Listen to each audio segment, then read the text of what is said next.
नमस्कार। आज मेरा सर फिरा हुआ है क्योंकि मैं इंदौर के C21 मॉल में आईनॉक्स के ऑडी 3 में फिल्म देखने गया था।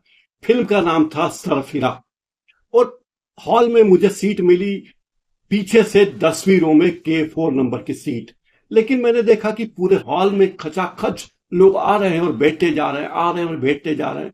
और वे लोग भरे हुए हॉल की तस्वीरें खींच रहे हैं मोबाइल से और कहीं भेज रहे हैं सोशल मीडिया पे या कहीं शेयर कर रहे हैं। और इसके बाद मैंने देखा जब इंटरवल हुआ तो वे सब लोग बड़े बड़े बक्सों में पॉपकॉर्न, समोसे, कोल्ड ड्रिंक वगैरह लाए और सबको फ्री में बांटने लगे।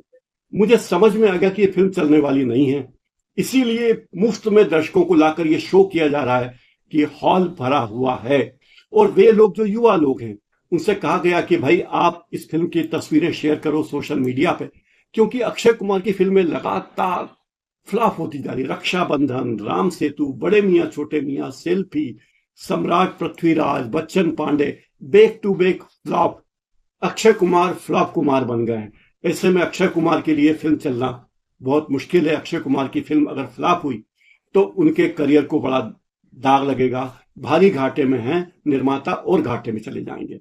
इसमें अक्षय कुमार की मुख्य भूमिका है। राधिका मदान भी बड़े रोल में है।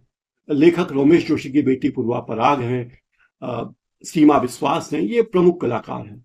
लेकिन इस फिल्म में जो दावा किया गया है कि ये फिल्म प्रेरणा है। किसकी प्रेरणा? जी आर गोपीनाथ की कहानी से प्रेरित। कौन जी आर गोपीनाथ?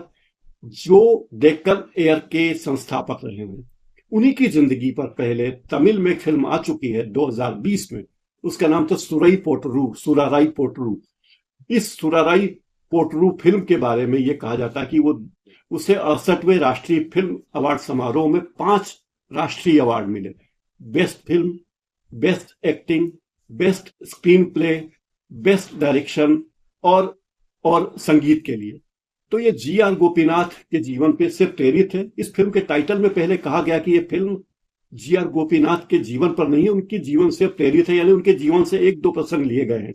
हालांकि जो प्रसंग लिए गए हैं वो भी सही नहीं है, वो भी कपोल कल्पित हैं। जी आर गोपीनाथ पहले इंडियन एयरफोर्स में नहीं रहे, वे इंडियन आर्मी में थे और शॉर्ट सर्विस कमीशन के जरिए सेना में भर्ती हुए थे।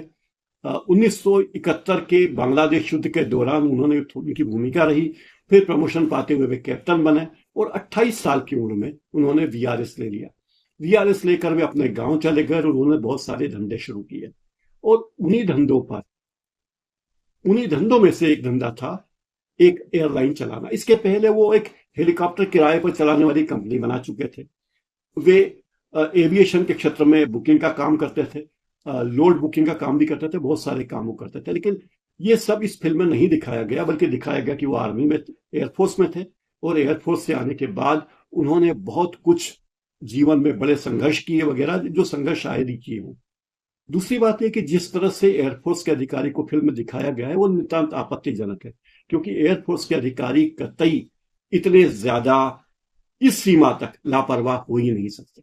हाँ, गोपीनाथ ने जिस तरह लो कास्ट एयरलाइन का ख्वाब देखा था उस फिल्म का हीरो देखता है। गोपीनाथ बहुत शूर आदमी थे, लेकिन फिल्म में दिखाया गया कि अक्षय कुमार थोड़े येड़ा टाइप व्यक्ति हैं और उनकी मुलाकात होती है एक येड़ी से।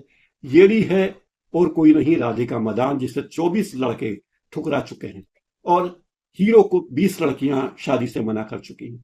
हीरो का ख्वाब है एक एयरलाइन खोलना, इकोनॉमी एयरलाइन खोलना, एक नया स्टार्टअप शुरू करना, और उनकी येड़ी का ख्वाब है एक बेकरी बनाना।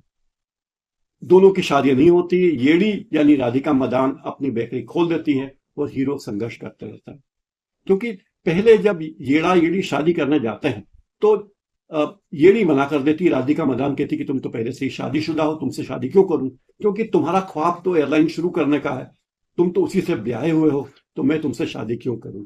लेकिन दोनों के ख्वाब मिलते हैं। फिर वे शर्त लगाते हैं येड़ा येड़ी कि शादी हम करेंगे, लेकिन तुम्हारा पैसा मेरा पैसा होगा, मेरा पैसा तुम्हारा पैसा होगा, हम दोनों के निजी जीवन में दखल नहीं देंगे, सबसे पहले परिवार आता। फिल्म में जिस तरह जी आर गोपीनाथ को महान हीरो दिखाने की कोशिश की गई है वो पचती नहीं है, क्योंकि 1 रुपए में हवाई जहाज का टिकट देने की योजना जो थी वो एक बिजनेस मॉडल था और केवल कुछ लोगों को ही 1 रुपए में टिकट दिया जाना था।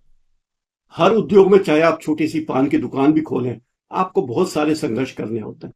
तो आखिर इतनी बड़ी कंपनी खोलने का ख्वाब जो आदमी लिए हुए है, वो कोई साधारण व्यक्ति तो होगा नहीं।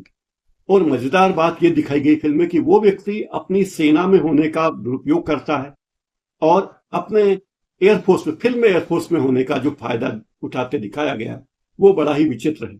यानी निजी विमान कंपनी का एयरलाइन, यानी निजी, क्या किसी प्राइवेट कंपनी का विमान सेना के एयरपोर्ट पर, सेना की हवाई पट्टी पर उतर सकता है? इस फिल्म में तो यही दिखाया गया है। हालांकि ये संभव नहीं है, लेकिन फिल्म है और हीरो अक्षय कुमार है तो कुछ भी कर सकते हैं। वो सेना के किसी भी अधिकारी के पास जा सकते हैं, वो फर्जी पत्रकार बनकर राष्ट्रपति से मुलाकात कर सकते हैं, वो जीडीसीए के डायरेक्टर जनरल के पास जा सकते हैं और ये रोना रो सकते हैं कि ब्यूरोक्रेसी बहुत बुरी है। वे देश की सबसे बड़ी एयरलाइन के मालिक के निजी प्लेन में, उसकी बिजनेस क्लास में उनसे बात करने के लिए 3 गुना महंगा 20,000 रुपए का हवाई जहाज का टिकट लेके जा सकते हैं। लेकिन मजेदार बात यह है कि जब उस व्यक्ति को अपने बीमार बाप को देखने के लिए आना होता है, तो उसे पता नहीं होता कि हवाई जहाज का टिकट जो है 11,200 रुपए का है। वो 6,000 रुपए लेके एयरलाइन के काउंटर पे चला जाता है और टिकट मांगता है। वहां काउंटर पर बैठी महिला उससे कहती है कि टिकट की कीमत 11,200 रुपए है। तो हीरो बोलता है कि 5,200 रुपए उधार कर लो। उसके पास कोई डेबिट कार्ड नहीं होता, कोई क्रेडिट कार्ड नहीं होता, उसे ये भी नहीं पता कितना हवाई जहाज का किराया है। वो किसी से पैसे नहीं मांग सकता। आश्चर्य है, इतना बड़ा ख्वाब लेके चलने वाला आदमी, उसका कॉमन सेंस इतना गया बीता है कि एक क्रेडिट कार्ड अपने पास रख ले। वो जो आदमी करोड़ों की डील करने निकला है, वो आदमी एयरपोर्ट पर यात्रियों से पैसे मांगने लगता है और सुरक्षाकर्मी से भगा देते कि तुम यहां भीख मांग रहे हैं। तो ऐसी ऐसी फिल्में, ऐसी ऐसी कहानी बताई गई है जो कहीं भी पचती नहीं है कि आखिर ये दिखाया क्या जा रहा है। दूसरी बात, बाप बेटे के नाम पर संघर्ष दिखाना, बाप की बीमारी दिखाना, जन आंदोलन के नाम पर धरना प्रदर्शन करना, भगत सिंह का नाम लेना, सुभाष बोस का नाम लेना, गांधी जी के बारे में यह कहना कि गांधी जी जो करते थे वो अहिंसा जरूर थी, लेकिन उससे कई लोग कायरता भी कहते हैं, ये बात भी कहते हैं। वो इतना बड़ा आदमी जो एयरलाइन का ख्वाब लिए हुए है, वो मारपीट पर उतारू हो जाता है छोटी छोटी बात पर। आश्चर्य होता है कि किस तरह से इस कहानी को इमोशनल ड्रामा बनाने के लिए पेश किया गया। और इसी के साथ कहा गया कि बहुत ही ऐसी फिल्म है जो मोटिवेशनल है। अरे भाई, एक जो स्टार्टअप है, देश में 90% स्टार्टअप बंद हो चुके हैं। खुद डेक्कन एयर 1,000 करोड़ में बेची जा चुकी है 3 साल बाद। तो डेक्कन एयर के मालिक गोपीनाथ ने कोई महान जनसेवा नहीं की। उनका ख्वाब था कि मैं लोगों को सस्ते में हवाई यात्रा कराऊं, लेकिन इस ख्वाब के पीछे ये उद्देश्य था कि कोई मुनाफा कमाऊं। अब कल को कोई कहे कि रिलायंस इंडस्ट्री के धीरू भाई ने कहा था कि मैं इतने पैसे में मोबाइल हाथ में दूंगा कि जितने में आदमी पोस्ट कार्ड दे बेचता है। तो ये उनका एक बिजनेस प्रपोजिशन है, कोई समाज सेवा नहीं है। लेकिन फिल्म में जैसे जैसे दिखाया गया है, मानो गोपीनाथ या जो फिल्म का हीरो है वो बहुत ही महान व्यक्ति है, वो बहुत बड़ा विजनरी है और सारी ब्यूरोक्रेसी उसको रोकने में लगी हुई है, सारी राजनीति उसे रोकने में लगी हुई है। इस फिल्म में नयापन कुछ भी नहीं, कोई भी चीज एक्स्ट्रा ऑर्डिनरी है। ना किसी की एक्टिंग एक्स्ट्रा ऑर्डिनरी है, ना डायरेक्शन है, ना गीत संगीत है। हाँ, कुछ डायलॉग बड़े दिलचस्प हैं। जैसे एक डायलॉग है कि मार्केट में हर व्यक्ति के पास मार्केट तोड़ आइडिया है, लेकिन उस पर अमल कौन कर पाएगा, उसके बारे में किसी ने नहीं सोचा। हर पंछी जिसके पंख होते हैं वो उड़ नहीं सकता, बात बड़ी सही कही। एक और बात कही गई है कि भंवरे के पंख छोटे होते हैं। इतने छोटे पंखों वाला पक्षी उड़ नहीं सकता, लेकिन भंवरा उड़ता है क्योंकि वो एरोडायनेमिक्स नहीं जानता। कोशिश करता है, उड़ जाता है, उसकी सीमा है। इस तरह के कुछ डायलॉग बहुत अच्छे हैं। एक और बात है कि गरीबी अमीरी की बात भी इसमें कही गई है कि गरीब लोग बेचारे संघर्ष करते हैं, उनका ख्वाब होता है हवाई जहाज में बैठने का। भाई साहब, गरीब आदमी का ख्वाब यह होता है कि वो बीमार पड़े तो उसका इलाज हो जाए, उसके बच्चे स्कूल में पढ़ जाएं और जब वो मरे तो उस पर कर्ज न हो। बहरहाल मुझे लगा कि फिल्म झेलनी है, बुरी फिल्म नहीं है। अगर आप अक्षय कुमार के फैन हैं, जबरदस्ती का कोई मोटिवेशन चाहते हैं, जबरदस्ती का दिया गया फिल्म में वो चाहते हैं, और थोड़ा बहुत इंटरटेनमेंट चाहते हैं, तो इंटरटेनिंग फिल्म है, आप जा सकते हैं, झेल सकते हैं। इतनी बकवास फिल्म नहीं है। फिल्म में हिंसा वगैरह नहीं है, चुम्मा चाटी के सीन नहीं है, अश्लीलता नहीं है, गाली गलौज नहीं है। तो आप परिवार के साथ जा सकते हैं, मध्यवर्गीय आदमी परिवार के साथ जा सकता है और फिल्म का आनंद ले सकते हैं।